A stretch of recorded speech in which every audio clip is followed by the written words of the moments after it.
देखो, मैंने एक बार ना एक ऐसे जोक का हो, कहानी का हो, जो भी सुनी थी कि एक व्यक्ति था तो उसको लॉटरी लग गई। तो कुछ काफ़ी रकम की लॉटरी थी, तो पागल हो गया। तो जब पागल हो गया तो उसको साइकाइट्रिस्ट के पास लेकर गए।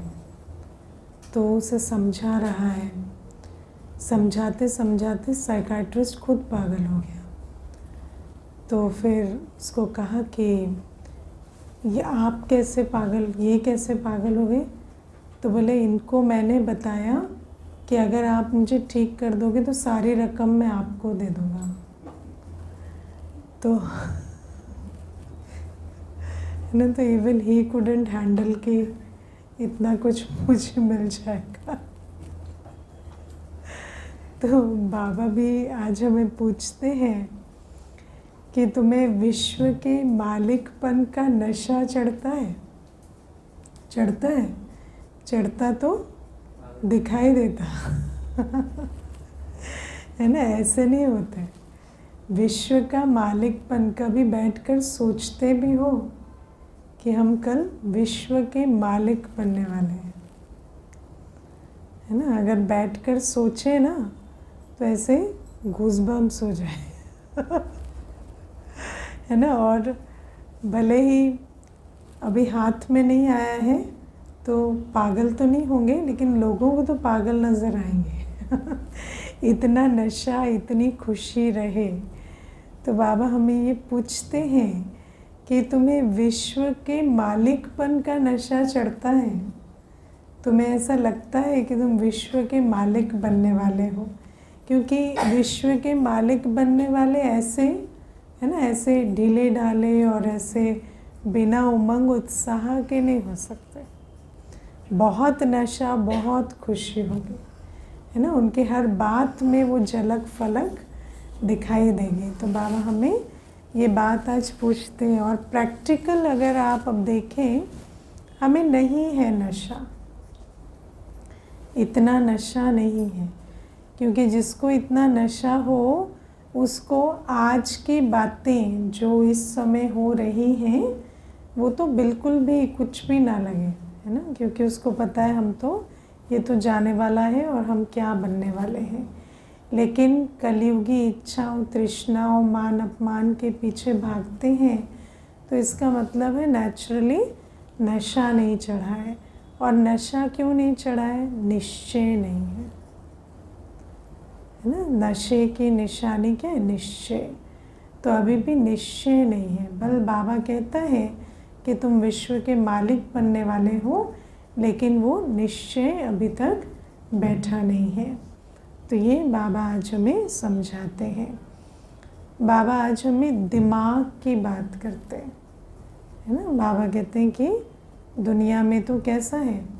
लोहे तुल्य, तमो प्रधान, आयरन एजेड दिमाग है ना। और बाबा कहते हैं अभी तुम्हारे दिमाग में बैठ रहा है कि मुझे भगवान पढ़ा रहे हैं, है ना। बैठता है। अगर दिमाग में बैठे, देखो ये दिमाग कैसी चीज़ होती है, दिमाग की क्वालिटी जैसी होती है वो बात बैठती है ना। तमोप्रधान दिमाग में दुनिया की तमोप्रधान बातें बहुत जल्दी बैठती है ना। कोई भय की बात, कोई चिंता की बात, कोई दुख की बात, कोई अपमान की फीलिंग की बात बहुत जल्दी बैठती। लेकिन जो श्रेष्ठ ज्ञान की बात है, जो नशे की बात है, वो बैठती नहीं है। इसलिए बाबा हमें कहते हैं कि तुम्हारा दिमाग इतना अच्छा है। अब आप देखो, अभी मैं पीछे देख रही थी कि कितने बच्चे हैं बाबा के, है ना। बाबा के बच्चों की कोई, आज आप देखो ऑनलाइन ऑफलाइन मिलाकर बहुत बच्चे हैं बाबा के। ऐसे भी बहुत हैं जो रोज़ मुरली सुनते हैं, पर पुरुषार्थी कितने हैं? है ना। बाबा के बच्चे बहुत हैं, मुरली सुनने वाले भी बहुत हैं, लेकिन पुरुषार्थी बच्चे कम हैं। फिर यथार्थ पुरुषार्थी और कम है ना। फिर पवित्रता की धारणा करने वाले वो भी नंबरवार। फिर सेवाधारी बने वो और कम है। तो सब मुरली सुन रहे हैं, है ना। मुरली में तो बाबा रोज़ प्रेरणा दे रहे हैं। बाबा कहते हैं मैं युक्ति देता हूँ, लेकिन उस युक्ति को अमल में लाने के लिए जो दिमाग चाहिए वो नंबरवार है। और ये सारी बात बुद्धि कहो, दिमाग कहो, उस बुद्धि की है। और बाबा हमें कहते हैं अगर तुम्हें बुद्धि में बैठे कि भगवान पढ़ा रहे हैं, तो क्या पढ़ा रहे हैं भगवान? विश्व का कि राजाई की पढ़ाई पढ़ा रहे हैं। तो फिर हमें कितना तत्पर होना चाहिए अपनी दैवी चलन बनाने के लिए। आज बाबा ने कितना अच्छा एग्जाम्पल दिया। आईसीएस का एग्ज़ाम, आजकल आईएएस कहते हैं उसको, तो आईएएस का एग्ज़ाम जो लिख रहा हो उसको बुद्धि में आएगा, है ना, कि मैं ये पोस्ट पे बैठूँगा, इस ऑफिस में बैठूँगा, ये काम करूँगा, ये, है ना, ये घर बनाऊँगा, ये ऐसा करूँगा। तो बाबा कहते हैं जिनको निश्चय हो कि मैं मनुष्य से देवता बनने के लिए पढ़ रहा हूँ, उसको तो भविष्य में मुझे कैसे चाल चलन चलनी है, मेरे बोल, मेरे चाल ढाल, नैन चैन कैसे हो, उसकी वो अभी से प्रैक्टिस करने लगे, है ना। ये निशानी होती है। जब हम कोई पढ़ाई पढ़ते हैं तो हमें वो निशानियाँ नज़र आती हैं कि हम किस प्रकार से चलेंगे। अब आप विचार करो, मालूम है विश्व का मालिक बनने वाले और किनारा करके चलते। कई ऐसे होते हैं ब्राह्मण हैं, लेकिन सोचते क्या है, हमें किसी से कोई मतलब नहीं, हम तो एक बाबा दूसरा ना कोई करके चलेंगे। हमें किसी से संस्कार मिलाने की, सबके संस्कार बिगड़े हुए हैं, किसी के साथ संस्कार मिलाना इम्पॉसिबल है। तो हम अपने आप में ठीक है। अब ऐसे वाला सतयुग जाएगा तो क्या करेगा? कोने में बैठा रहेगा। सतयुग ही तो जाना है ना, है ना। मुझे एक बहन कहती थी, मुझे अकेले मुरली पढ़ती हूँ तो बुद्धि में अच्छी जाती है। तो मैंने कहा दो लोगों के बीच मुरली सुनाई नहीं देती, आपको सतयुग कैसे जाओगे? हाँ, दो लोग होते हैं तो आपको मुरली सुनाई नहीं देती, आप सतयुग में रहेंगे कैसे? मुरली क्यों पढ़ रहे हैं? सतयुग जाने के लिए पढ़ रहे हैं ना। सतयुग में क्या है? सतयुग में तो संस्कार मिलन की रास है। आज किसी से दो बातें नहीं कर पा रहे हैं, संस्कार नहीं मिला पा रहे, तो कल सतयुग में क्या करेंगे? अपना अलग चूल्हा बना के खाना बनाएंगे, खाएंगे, सोएंगे, ये करेंगे, है ना। तो हमें विचार करना है कि हम क्या संस्कार बना रहे हैं। हमें दैवी दुनिया में जाना है, विश्व का मालिक बनना है। आज हमें किसी के भाव समझ में नहीं आते हैं, तो कल हम राजा कैसे बनेंगे? किसी के दिल के भाव हमें समझ में नहीं आते। कोई अगर हमें कोई बात कहता है तो हमें ये नहीं समझ में आता है कि इनके दिल का भाव क्या है। हम हर बात को ऐसा समझते, किसी ने भी कुछ कहा तो उल्टा ही कहा है, हर बात में फीलिंग में आते हैं। तो फिर कल हम राजा कैसे बनेंगे? एक राजा को आप सोचो, राजा को माता पिता का दर्जा है, सारी प्रजा का वो माता पिता है, हर एक की भाव भावना को पहचानता है, समझता है। तो राजा बनना है तो हमारे अंदर इतनी तो भाव भावना पहचानने की, किसी के मन के दिल की बातों को समझने की शक्ति होनी चाहिए ना। हाँ, एक लौकिक माता भी होती है तो बच्चा कभी मुख से बोल नहीं पाता है, छोटा होता है तो मुख से थोड़ी बोलता है, तो बच्चा क्यों रो रहा है माँ को मालूम होता है ना। माँ को मालूम है इसको ठंडी लग रही है, इसको गर्मी लग रही है, इसको भूख लग रही है। पिता को भी नहीं मालूम होता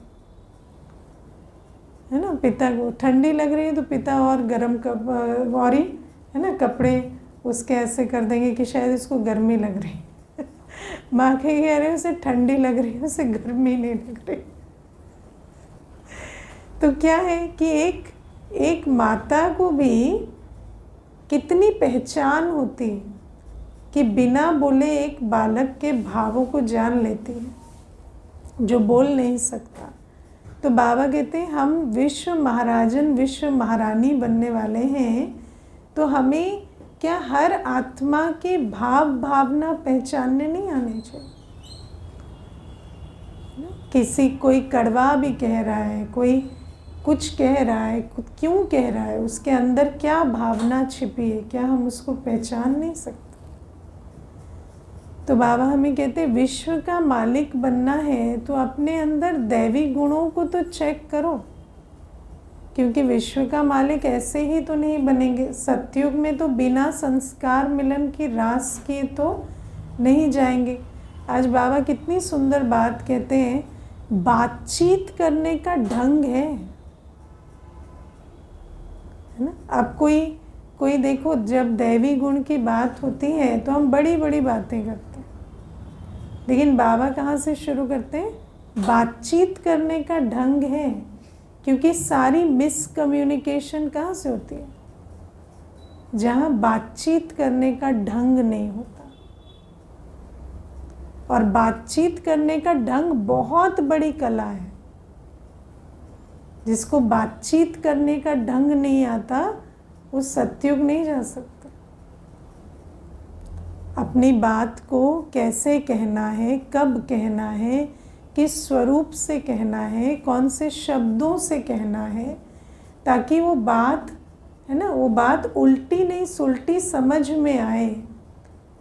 ये बातचीत करने का ढंग बहुत बड़ा दैवी गुण है। और बातचीत करने के ढंग से भी पहले क्या आता है, सुनने की कला। मेजॉरिटी तो सुन ही नहीं पाते है ना, सामने वाला क्या कहने की कोशिश कर रहा है सुनाई नहीं देता, अपनी कहने में इतना तत्पर रहता है ना। अपनी बात कहनी हो तो बहुत ऊर्जा आ जाती है, लेकिन जब दूसरे की बात सुननी हो तो कान दिमाग सब बंद हो जाता है।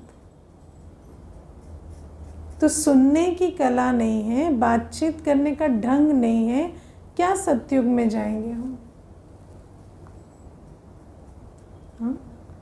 तो बाबा हमें ये बातें समझाते हैं कि अगर बातचीत करने का ढंग नहीं है, झट किसी पर गुस्सा कर देते, स्नैपिंग समझते हो। हाँ, वैसे बहुत शांत चित्त हैं, चुपचाप बैठे, लेकिन झट से ऐसी बात कर देंगे जो पता चलेगा कि अंदर तो बहुत गड़बड़ चल रही है। ग्लानि करेंगे, पता भी नहीं चलता ग्लानि कर रहे हैं। तो बाबा हमें कहते हैं कि ये नुकसान पहुंचाना किसी को, क्या होता है नुकसान, हाँ, मेंटली डिस्टर्ब करना। देखो डिस्टर्ब नहीं होंगे तो सेट कैसे होंगे। अच्छा टीचर तो अपसेट करता है, आपको पता है ना। मैंने तो ये बात अपने जीवन में समझी है कि अगर आपको टीचर पर निश्चय है और अगर वो आपको और अच्छा टीचर है तो वो टीचर आपको हमेशा वो बात कहेगा जो आपको पहले अपसेट करेगी, फिर उस बात पर आप चिंतन करेंगे तो आपको सेट करेगी। है ना, क्योंकि पुराने संस्कारों को तो हथौड़ा लेके तोड़ना पड़ता है। ऐसे प्यार प्यार से नहीं टूटते हो।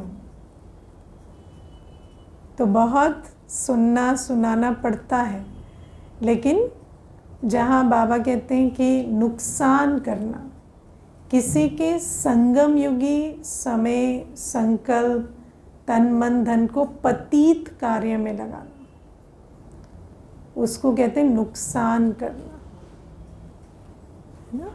जैसे कोई क्लास सुन रहा है, आप ज़ोर ज़ोर से बातें कर रहे हैं, है ना, कोई योग कर रहा है, डिस्टर्ब कर रहे हैं, ये सब नुकसान करना होता है। किसी को भटकाना, है ना, व्यर्थ की बातें। मैंने देखा एक बार एक भाई जो थे, दूसरे भाई को कहते हैं ये वाली किताब आप पढ़ा करें। दुनिया की किताब थी, ये बहुत अच्छी है, बिल्कुल ज्ञान सम्मत है। तो मैंने उनके हाथ से वो बुक ली, मैंने कहा ये ज्ञान सम्मत है तो ज्ञान डायरेक्ट क्यों नहीं सुनेंगे? इस किताब में ये ज्ञान क्या नए तरीके से दिया हुआ है, रखिए इसे। तो क्या है? भटकाना। विभिन्न प्रकार से आत्माएं भटकती, है ना। बाबा ने कहा ना, धक्के खिलाना, भटकाना, ये सारी बातें क्या है? नुकसान करना। उल्टी सुल्टी बात सुनाना जिनसे बाबा के लिए भावना बिगड़े, ये सारी बातें नुकसान करना होता। तो बाबा कहते हैं किसी का भी हमें नुकसान नहीं करना है, ये दैवी गुण नहीं है।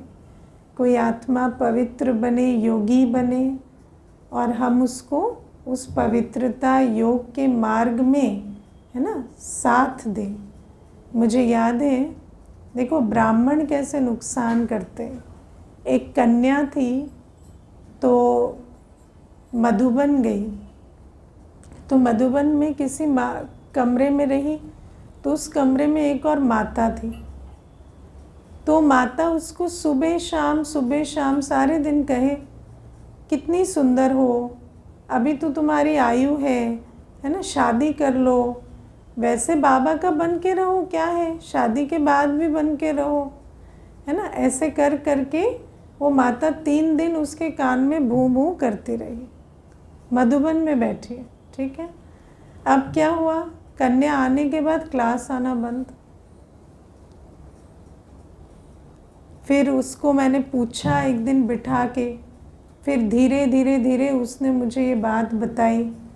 फिर धीरे क्या हुआ, फिर वो तो ऑफ ट्रैक हो गई, ऑफ ट्रैक हुई, शादी की, शादी के बाद अभी डिवोर्स हुआ है। अभी कल मुझे पता चला, खुद बताया उसने, है ना। तो आप विचार करो कितना नुकसान, कितना बोझ चढ़ता है एक आत्मा को, है ना। हमें लगता है हमने क्या कर दिया, एक ओपिनियन ही तो दिया, है ना, एक राय ही तो दी। अरे तुम राय दो, जिस राय की जिम्मेवारी भगवान लेता है वो राय दो। वो राय क्यों देनी है जिसकी जिम्मेवारी तुम नहीं ले सकते? श्रीमत किसी को सुनाते हैं तो बाबा कहते उस श्रीमत की जिम्मेवारी तुम्हारी नहीं है, मेरी है। वो उसमें स्ट्रगल भी करेगा, दुख भी देखेगा, परीक्षाएं भी देखेगा, तो भी मेरी जिम्मेवारी। वो कोई तुमने अपनी मत नहीं दी, लेकिन जिस मत की हम कोई गारंटी ही नहीं दे सकते, वो मत हम किसी को क्यों दें, है ना। श्रीमत की गारंटी तो बाबा लेता है, तो हम बाबा के अर्थ किसी को श्रीमत सुनाएं। लेकिन जिस बात की जिम्मेवारी बाबा नहीं लेता, वो हम किसी को क्यों सुनाएं? ना, कोई विवाह करे, खुश रहे, दुखी रहे, वो जाने, आप क्यों उसमें पार्टिसिपेंट बने? हाँ, ये तो कर्म की नहीं, कर्म तो आपने किया ना, ऐसे उल्टी मत दी। तो बाबा कहते ये जो पतीत पने का रास्ता बताना, ये नुकसान करना होता है ना। किसी भी आत्मा को तन मन धन समय श्वास संकल्प पवित्रता की जीवन से हटाकर उसको पतित कार्य के लिए, है ना, सहयोग देना, प्रेरणा देना, हर प्रकार से ये सब नुकसान होता है। ये दैवी गुण नहीं होते। देवता बनने वाले ऐसे कर्म नहीं करते, है ना। फिर बाबा हमें कहते हैं ग्लानि करना, किसी की ग्लानि करना, ये बहुत बड़ा अवगुण है ना। किसी की ग्लानि हम क्यों करते हैं? किसी की ग्लानि हम किसी अच्छे इंटेंशन से नहीं करते ना। ग्लानि करना, उसको नाम सहित हर एक को बताना ना। ग्लानि ऐसे नहीं होती कि एग्जाम्पल देना, एग्जाम्पल देने में तो कोई नाम नहीं लिया जाता ना, वो तो एग्जाम्पल होता है। लेकिन ग्लानि माना आप किसी का नाम लेके बताएं, फला ऐसा है, फला ये है, वो है, ये क्या है, ये ग्लानि होती है। और बाबा कहते हैं इससे क्या होता है, ये कोई दैवी गुण नहीं है। ग्लानि ईर्ष्या के बीज से ग्लानि का जन्म होता है। तो देवताएं कभी किसी की ग्लानि नहीं करते। आज दुनिया में क्या चलता है ना, हर एक दूसरे की ग्लानि कर रहा है। तो ये ग्लानि के कर्म हम नहीं करते। तो कोई कुछ भी है ना, वो उसको बेहतर बने तो बने, ना बने तो भी हमारा क्या जाता है, हमें किसी की ग्लानि क्यों करनी। हाँ, कोई आपके साथ रहते हैं तो आप उसमें अपने मेजर्स लेते हैं, उनको कितना आगे बढ़ाना है, कितना नहीं स्पेस देना है, कितना नहीं देना है। लेकिन ऐसा नहीं कि किसी की ग्लानि करनी होती। तो ये जो बातें हैं, ये बाबा कहते हैं ये कोई दैवी गुण नहीं है। तो हमें तो पता भी नहीं चलता, बातचीत करने का ढंग नहीं है, तो मेरे में दैवी गुण की कमी है। या नुकसान क्या करते हैं हम किसी का, नुकसान भी समझ में नहीं आता। आप देखो, हमें बड़ी दीदी बहुत अच्छी बात सुनाते थे। क्लास चल रही होती है तो सामने से कोई पास करता है ना, तो सबका ध्यान क्या होता है, भटकता है ना। तो सामने से पास करना है ना, और फिर कोई दरवाजे से निकले तो बुद्धि कहाँ चली जाती है, दरवाजे की तरफ। तो बहुत सूक्ष्म पाप है ये सब। एक ब्राह्मण का समय संकल्प का नुकसान हुआ है ना। तो बाबा हमें कहते हैं इसीलिए ज्ञानी योगी तपस्वियों का ऐसा नुकसान हमें नहीं करना होता है। तो ये बातें, और फिर बाबा हमें कहते हैं रोना पीटना ये भी दैवी गुण नहीं है। दुखी होना, अपमानित महसूस करना, रोना पीटना, क्या हमें दूसरा कोई सम्मान देकर बिठाता है क्या? हमें बाबा सम्मान देते, सम्मान देते। हमें किसी बात से रोना पीटना नहीं। रोना पीटना क्यों होता है? जब नुकसान का भान होता है। और नुकसान किसका होता है? जिसकी सर्व प्राप्तियां बाबा से नहीं, जिसकी प्राप्ति दुनियावी संबंधों से, दुनियावी वस्तुओं, पद पोजीशन से है, दुनियावी मान से है, उसको रोना पीटने की अवस्था बनती है। तो बाबा कहते हैं ऐसे अपनी चलन को चेक करो। फिर बाबा हमें कहते हैं जो बच्चे देवता बनने वाले हैं उनको नशा रहता है कि मुझे भगवान पढ़ा रहे हैं, और भगवान पढ़ा रहे, नशा रहना माना उस भगवान की आरती करेंगे है ना। तो भगवान की दी पढ़ाई का बहुत महत्व रहता है। भगवान जो पढ़ाई पढ़ा रहे हैं उसका महत्व रखना। भगवान क्या पढ़ाई पढ़ा रहे हैं? हाँ, भगवान हमें सबसे पहली सब्जेक्ट ज्ञान की। तो जिसको ज्ञान की सब्जेक्ट का महत्व रहता है वो प्रैक्टिस क्या करता है? स्वदर्शन चक्र फिराने का अभ्यास। ठीक है ना, क्योंकि ऐसे रोज बैठ के कोर्स तो रिवाइज नहीं करते ना, लेकिन स्वदर्शन चक्र फिराते हैं तो इसका मतलब ज्ञान की प्रैक्टिस करते हैं। आत्मा की परमधाम से लेकर नेक्स्ट परमधाम तक की यात्रा पूरा रोज बुद्धि में कई बार फिराना, इसको कहते हैं हमें ज्ञान की सब्जेक्ट का महत्व है ना। जिसको पढ़ाई का महत्व होता है वो क्या करता है? अच्छा स्टूडेंट सारे दिन रिवाइज करता रहता है, उसकी बुद्धि में चलता रहता है।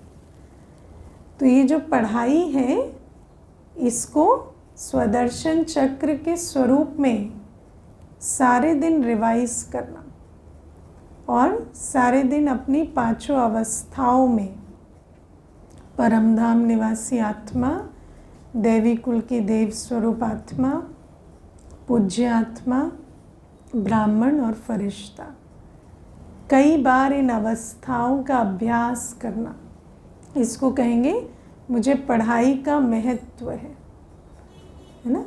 गुरु ने मंत्र दिया तो क्या करते हैं, उस मंत्र को बार बार उच्चारण करते हैं ना।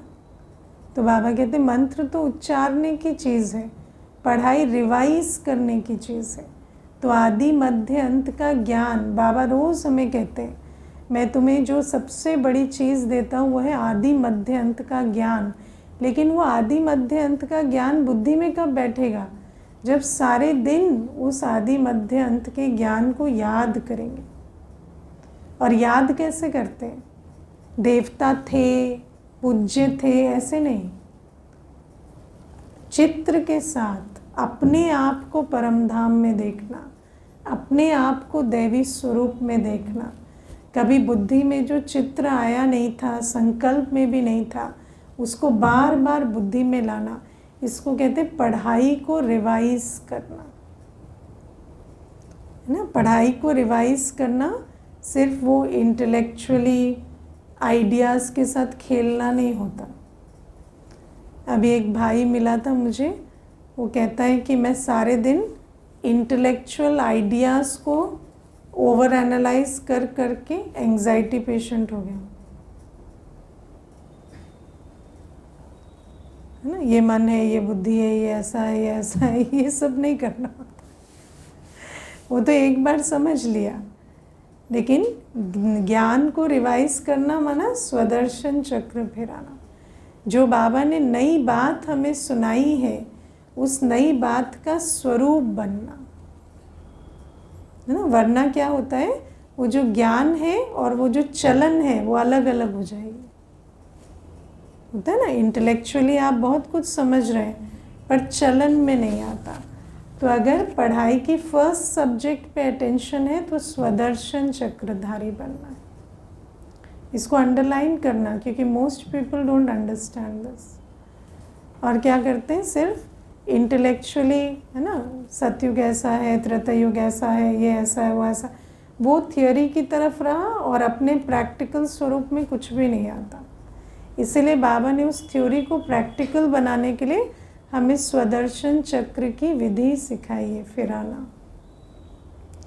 फिर योग की सब्जेक्ट पर जिसको योग का महत्व है वो योग करेगा।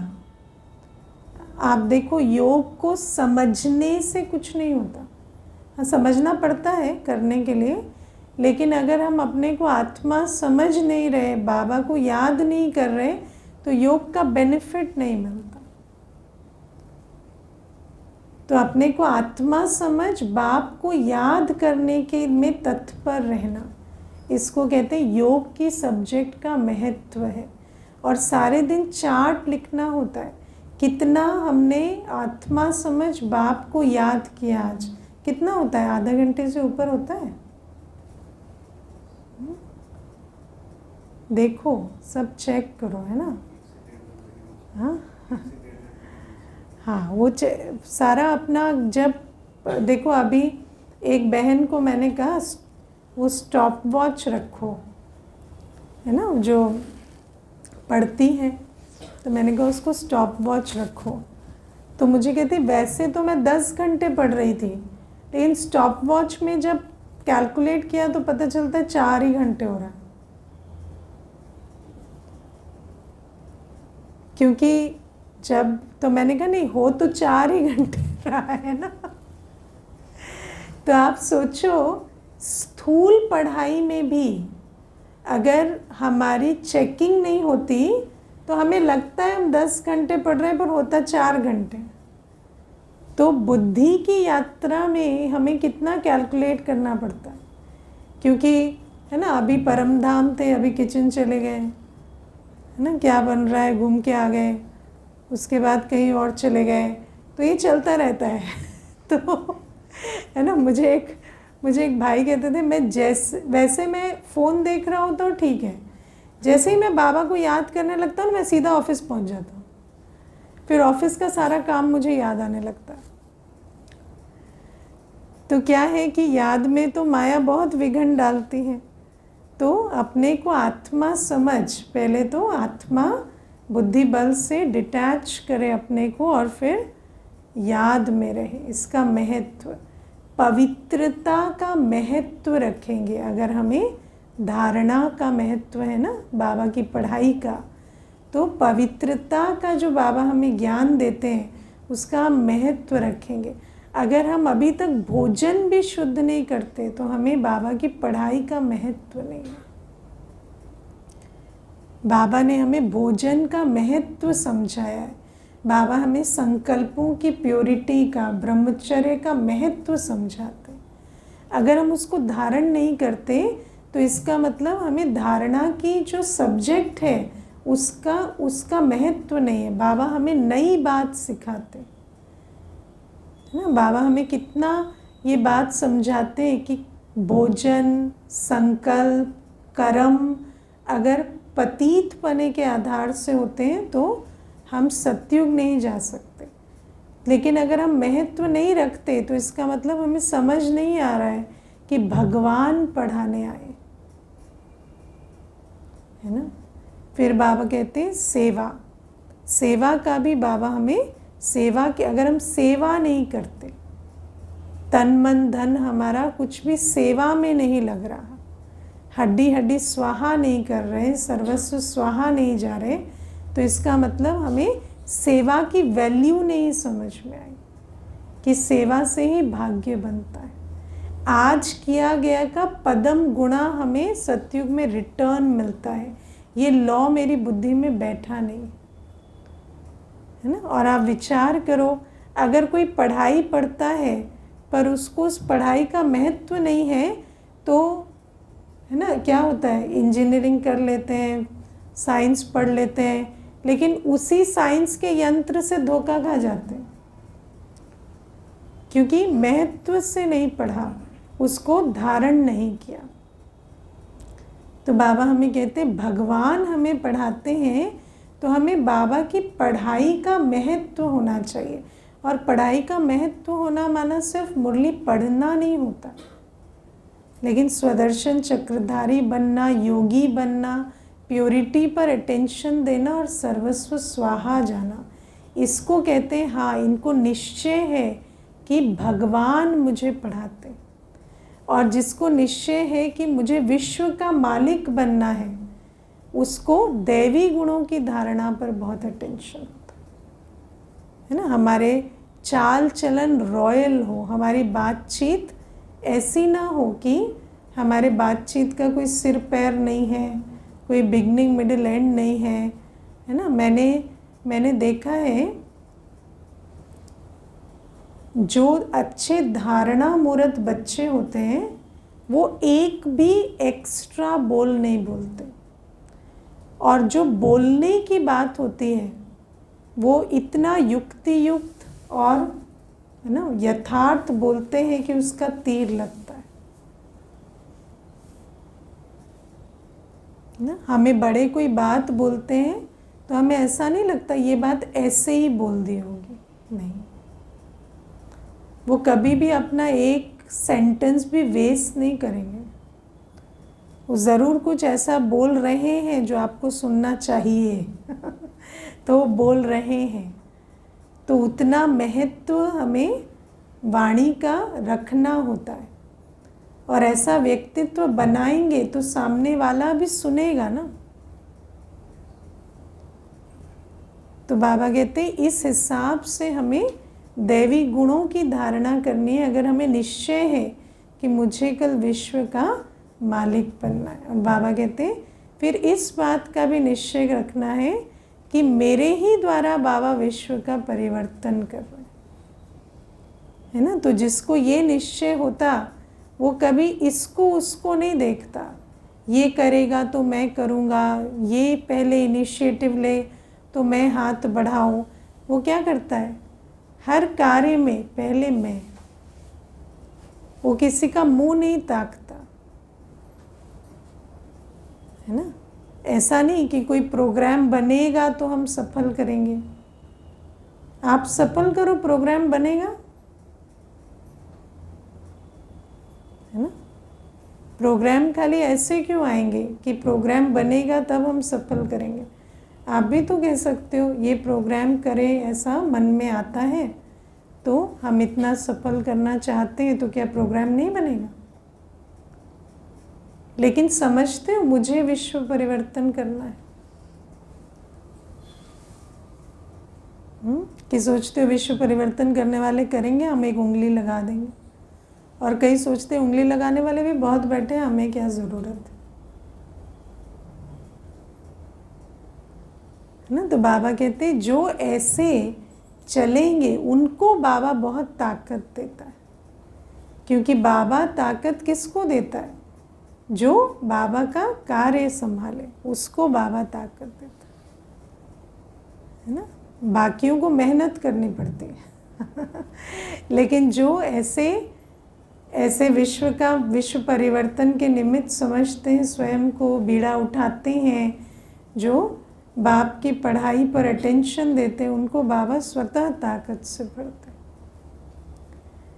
और फिर प्यारे बाबा आज हमें कहते हैं कि कर्मों के हिसाब को अच्छे से समझना है। सुलटे कर्म करते हैं तो कमाई होती है, लेकिन उल्टे कर्मों से घाटा भी होता है ना। अकाउंटिंग में कच्चे हो कि पक्के हो?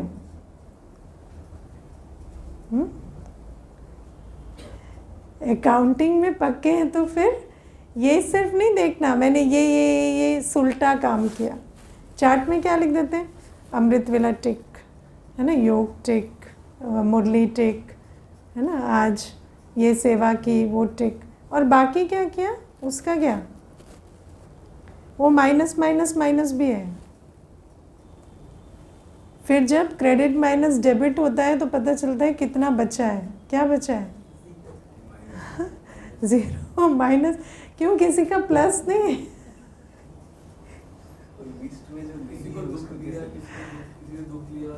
दुख लिया छोड़ो, कितना, ये देखो इसको। हाँ, मैं तो there was a time in my journey जहाँ पे मैंने रियलाइज़ किया your mind is reacting to everything. मतलब क्या हम क्या सारे दिन रिएक्ट ही करते रहते हैं क्या? ये ऐसे किया, वो वैसे किया, वो ये बोला, वो कर रहा है, जिससे आपका कोई लेना देना भी नहीं है। आप न्यूज़ देख रहे हैं, रिएक्ट कर रहे हैं, कुछ कर रहे हैं, रिएक्ट कर रहे हैं। फिर आई थॉट कि इसको बंद करना है पहले। ये क्या कांस्टेंट चलता रहता है। वहाँ से फिर फुल स्टॉप लगाना शुरू किया। मेरा क्या जाता है छोड़ो, मेरा क्या जाता है छोड़ो। फिर ऐसे कर करके वो फुल स्टॉप लगता है। तो बाबा कहते कितने हमारे उल्टे संकल्प, उल्टे कर्म, हाँ, काम क्रोध के अधीन भी कर्म कर देते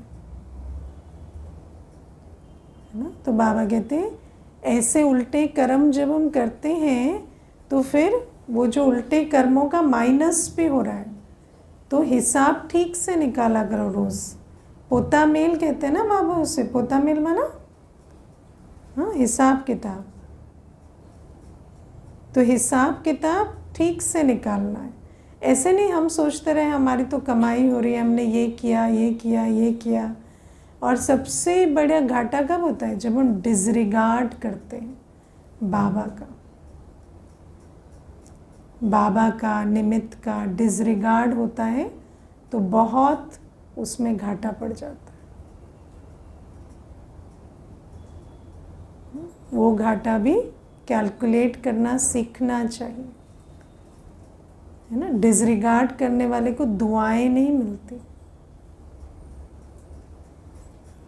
है ना। तो इन चीज़ों को समझ कर अपना चार्ट चेक करना होता है।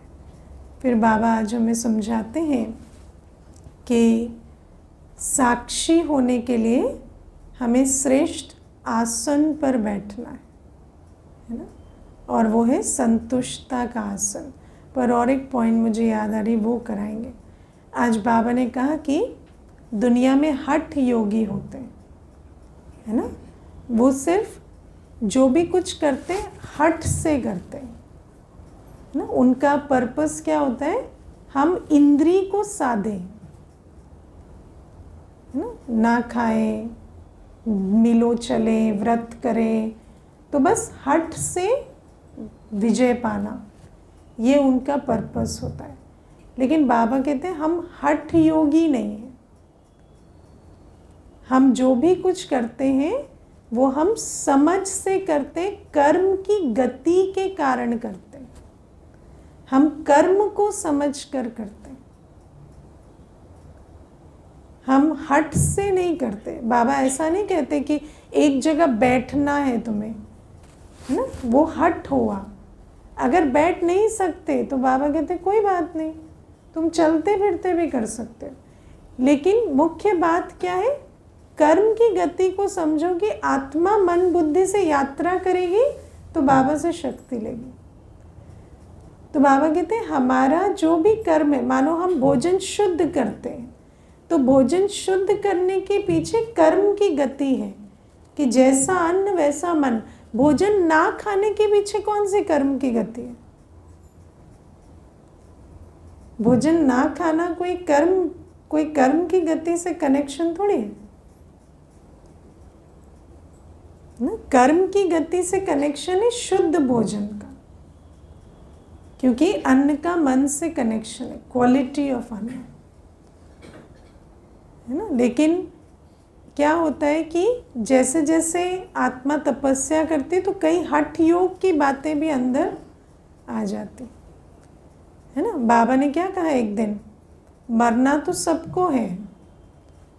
हाँ, उस दिन याद है ना, बाबा ने कहा कि कई ऐसे होते खाना पीना बंद कर देते हैं।